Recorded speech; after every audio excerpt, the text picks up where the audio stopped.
Hola, muy buenos días. Bienvenidos a EPG Pathshala de Español. Estamos en el paper 9 que se titula Literatura Medieval. Me llamo doctora Alka Jaspal e imparto clases de literatura española medieval en la Universidad Nehru, Nueva Delhi. En este módulo vamos a hablar de Cristóbal Colón. Cristóbal Colón nació hacia el año 1451, probablemente en Génova, y falleció en Valladolid el 20 de mayo de 1506. Es el principio de la Edad Moderna. Descubrió esa maravilla que es el Nuevo Mundo el 12 de octubre de 1492 y se convirtió en el primer almirante, virrey y gobernador de las Indias. Las cualidades que le permitieron alcanzar el éxito en su ambicioso proyectos son muchos.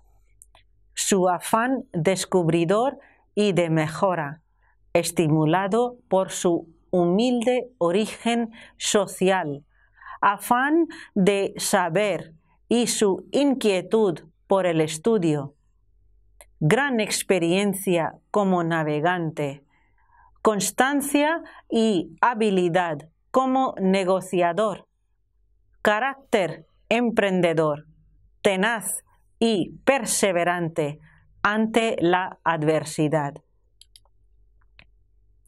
Su padre, Domenico Colombo, maestro tejedor genovés, tuvo 5 hijos. De ellos, Cristóbal y Bartolomé participaron en la gran empresa americana. Cristóbal ocultó siempre su origen humilde y superó con creces los límites que éste en principio le imponía. Él volcó su afán de superación en el descubrimiento de un nuevo mundo, aunque fue reacio a reconocer que había descubierto un nuevo continente, y en la exploración y ocupación de nuevas tierras. Él sirvió como inquieto corsario a Renato de Anjou en el año 1472. En el 76 combatió en el mar contra los franceses cerca del Cabo de San Vicente, en Portugal, y sufrió un naufragio. Salvado, se instaló en Lisboa, donde recibió ayuda de los genoveses. Contrajo matrimonio con la hija del portugués Bartolomé Perestrello, que será gobernador de Porto Santo, allá en las Islas Madeira. Sirvió a la agencia comercial italiana de la Casa Centurione, a cuyo servicio realizó numerosos viajes.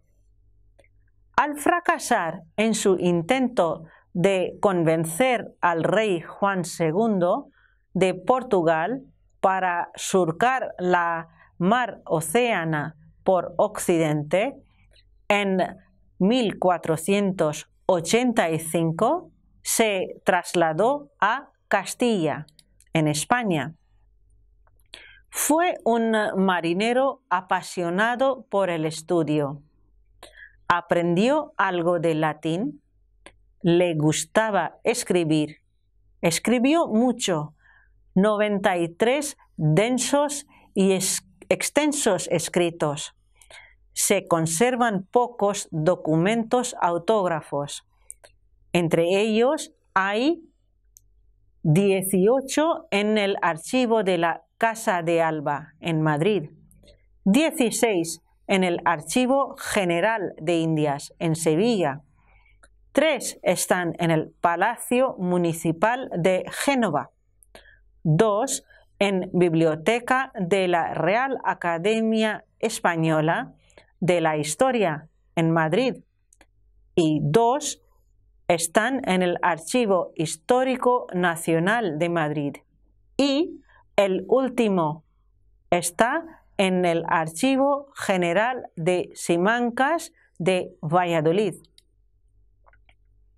Entre sus textos destacan el Diario del Primer Viaje, de fecha 1493, la Relación del Tercer Viaje, del año 1498, y numerosos memoriales y cartas. Así pues, se aproximó al ideal humanista. Su manera de anotar fue a veces algo tosca, aunque siempre fue pulcro y limpio en sus textos, pues no en vano hacía borradores. No se expresó por escrito de manera correcta en idioma alguno, ni siquiera el italiano, porque como hombre de mar debía chapurrear 1000 lenguas, sin lograr expresarse bien en ninguna. El lenguaje marinero permite apreciar la doble vertiente de Colón, la mediterránea y la atlántica. Los términos náuticos llenan sus textos. Sus libros anotados se conservan en la Biblioteca Colombina de Sevilla. Leyó tratados geográficos antiguos, con los que tomó noción de la esfericidad de la Tierra. Él conoció los datos del griego antiguo Marino de Tiro y las informaciones del astrónomo árabe Al-Farghani, de Claudio Ptolomeo. Conoció el manuscrito Cosmografía, que estaba en pergamino en latín, de fecha 1456, así como su mapa en versión de Donus Nicolaus Germanus. Utilizó los cálculos de Marino de Tiro del siglo I después de Cristo, de Marco Polo, de 1254, tuvo muy presente el Libro de las Maravillas del Mundo, que anotó y cuyo original se conserva. Conocía las representaciones del cardenal y teólogo francés Pierre Dailly en su libro Imago Mundi del año 1410, que anotó con su propia mano. También estuvo en contacto, al parecer por carta, con el gran geógrafo de la época, el italiano florentino Paolo Toscanelli.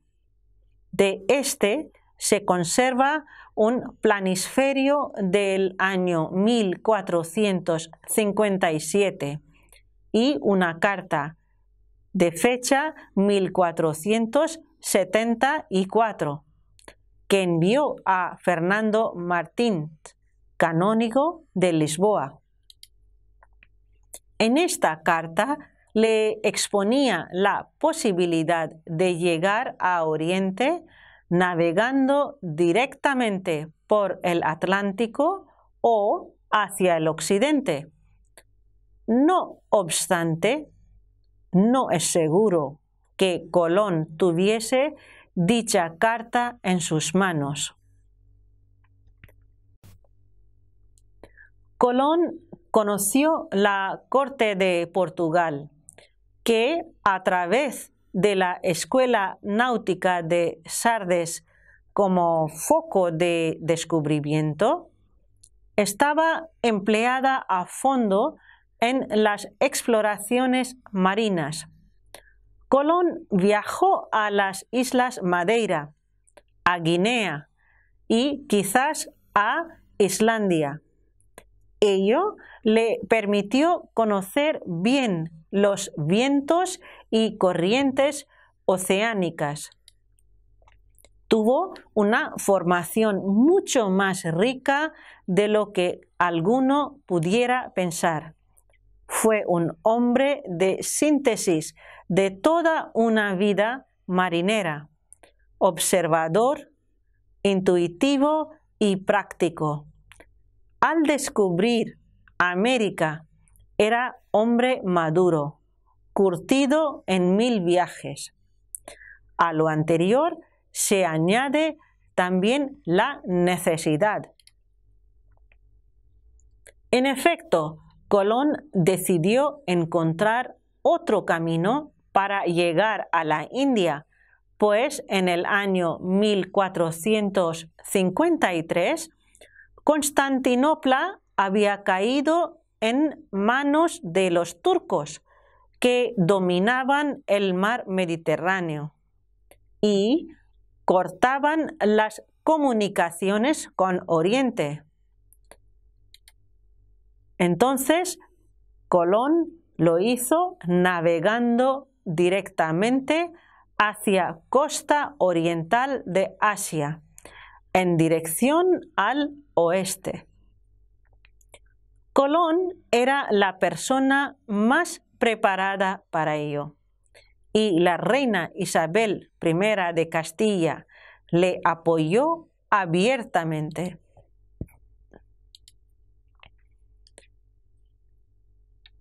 Inventos y recursos del arte de navegar que él utilizó en sus viajes también son aspectos muy curiosos.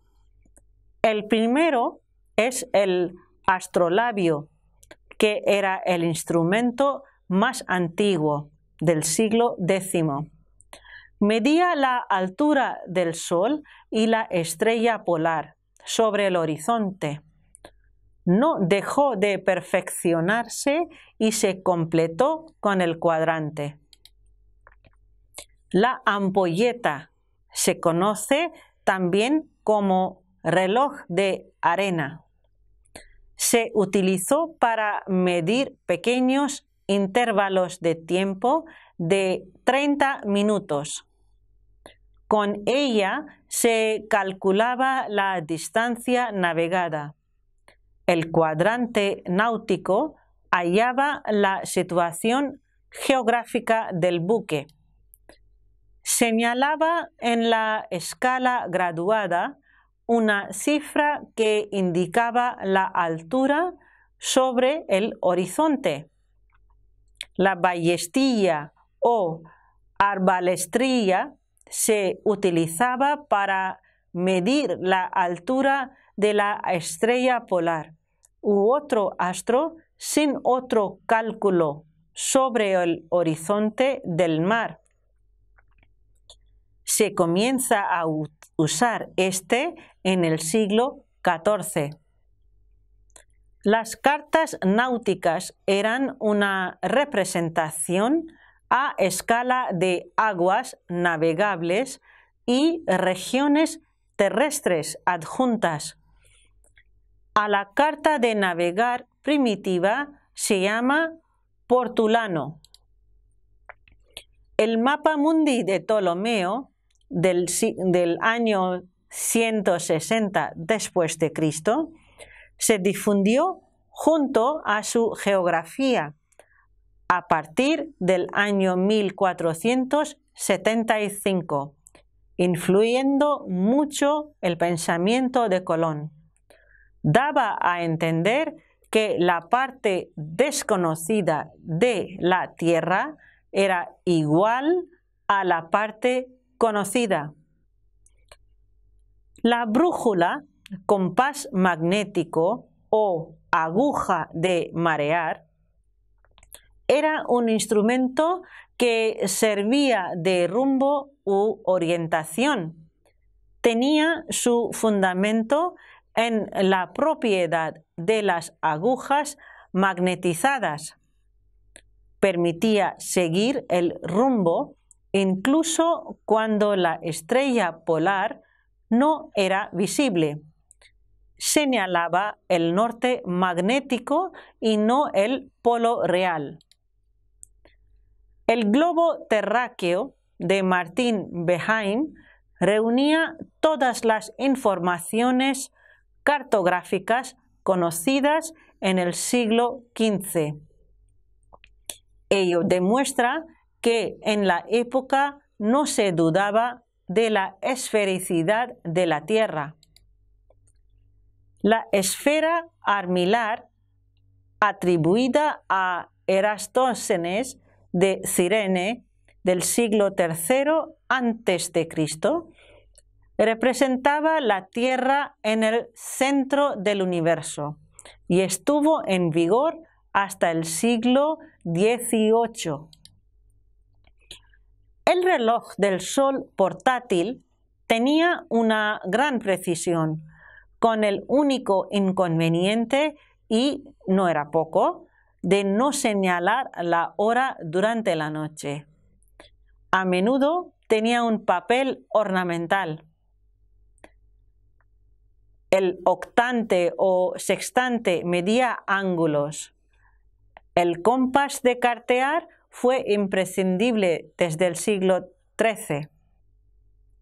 La corredera de barquilla, aparato para medir lo que se avanzaba un navío, se inventó en el último tercio del siglo XIV.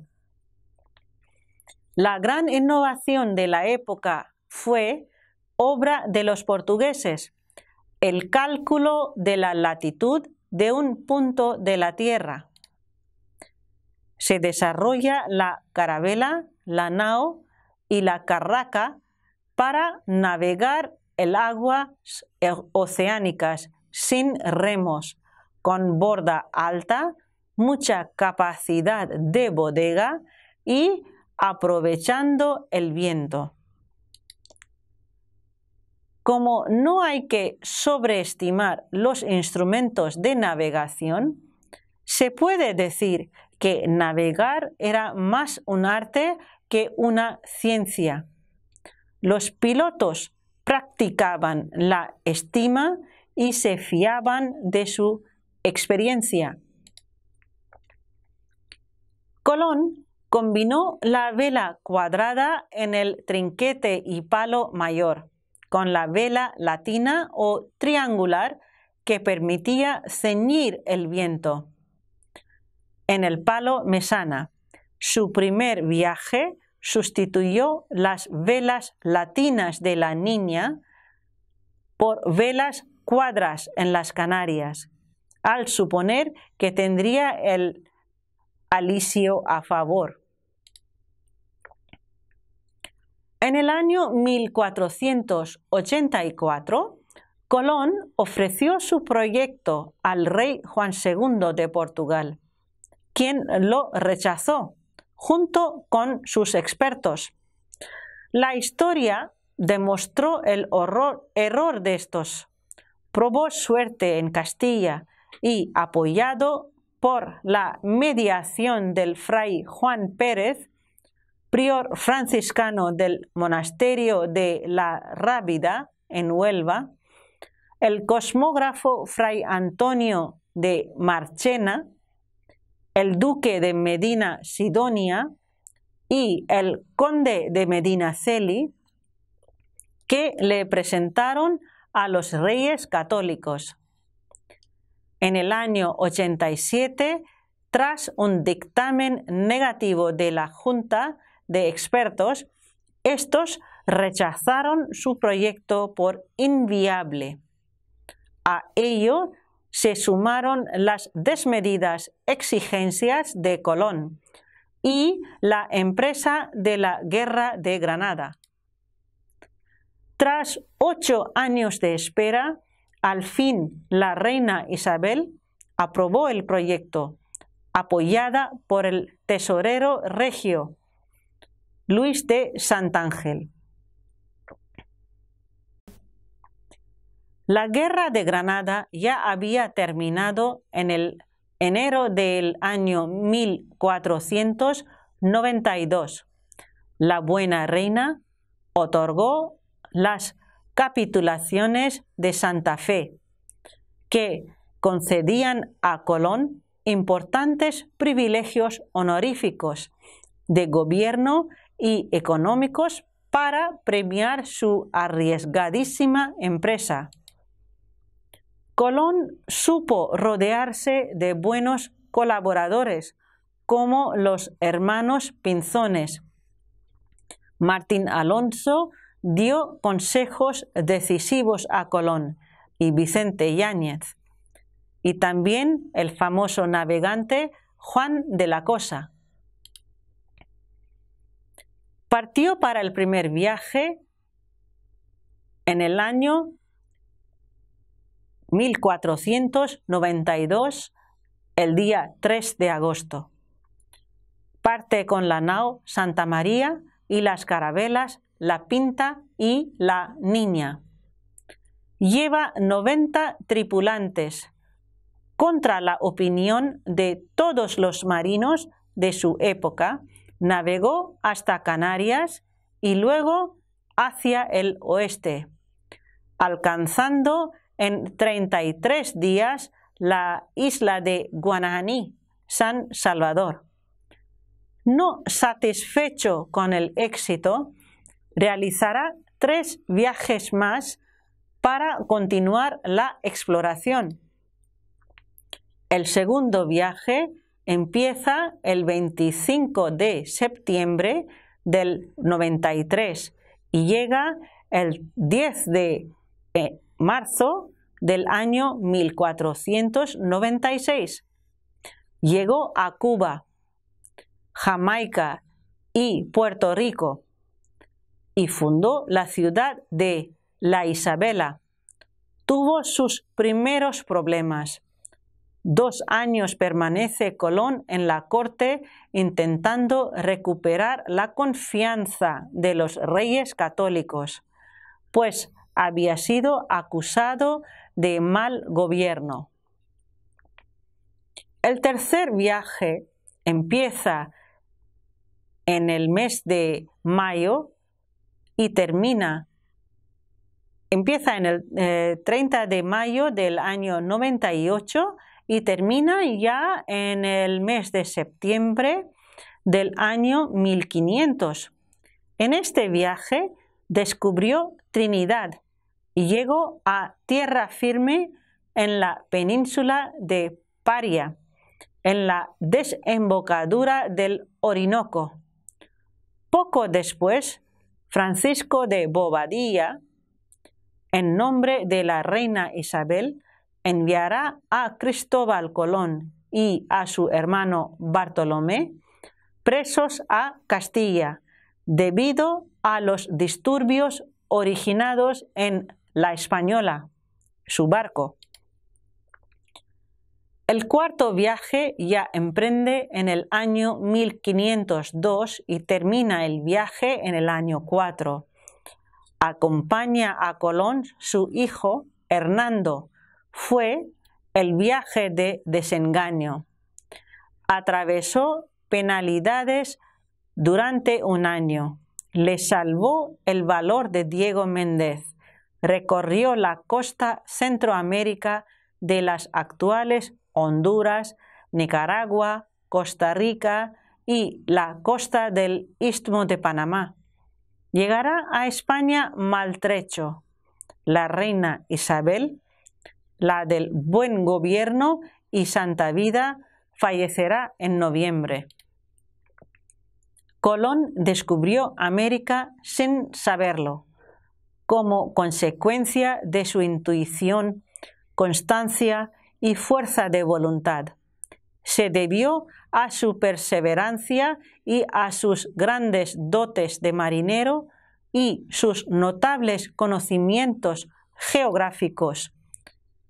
La principal consecuencia es que incorporó el Nuevo Mundo a la civilización católica e hispánica, modificando profundamente las condiciones generales del viejo continente. El error de medición de Colón fue patente.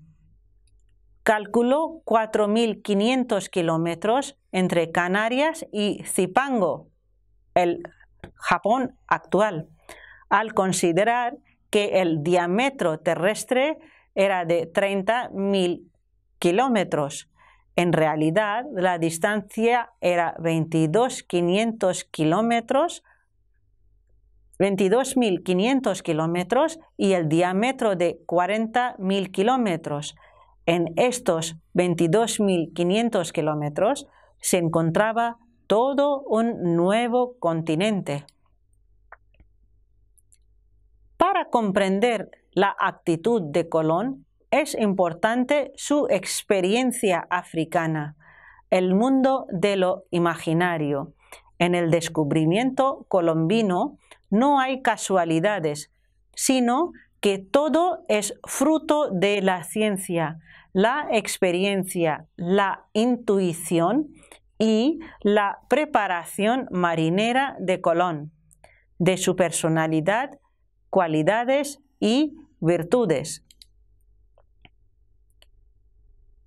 El Nuevo Mundo y sus pobladores, el Viejo Mundo y también la evangelización deben mucho a Cristóbal Colón y a la Corona de Castilla, que ofrecieron el descubrimiento y civilización de las Américas, hispanas porque también son indígenas.